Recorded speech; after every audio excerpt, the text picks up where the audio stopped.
Hi, Mommy. I just want to thank you for everything that you do for us. Thank you for helping when we needed help and for always correcting our wrongdoings.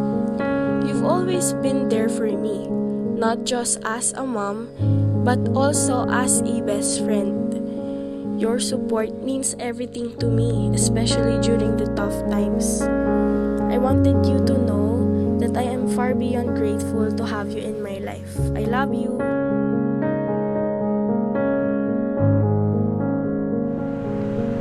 Hi, Ma.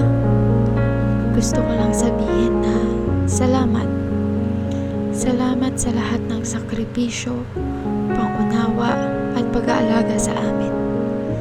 Salamat dahil kahit na ikaw yung may kailangan, kami ang iyong inuuna.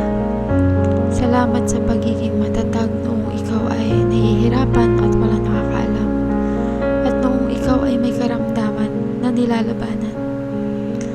Ang tanging hiling ko lamang ay bigyan ka pa ng lakas at mahabang buhay ng Diyos para maiparanas ko naman sa iyo balang araw ang mga bagay na minsan mong pinangarap, ngunit kami ang iyong inuna.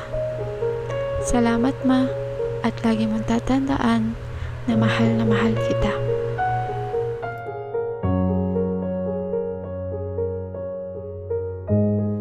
Hello, Mommy. Thank you so much for being strong and always being there for us, even if times are so tough.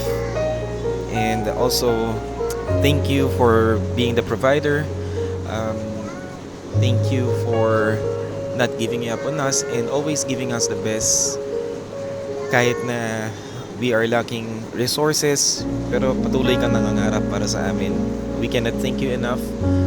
I can say that if it's not because of you, we will not have a successful family. Thank you very much.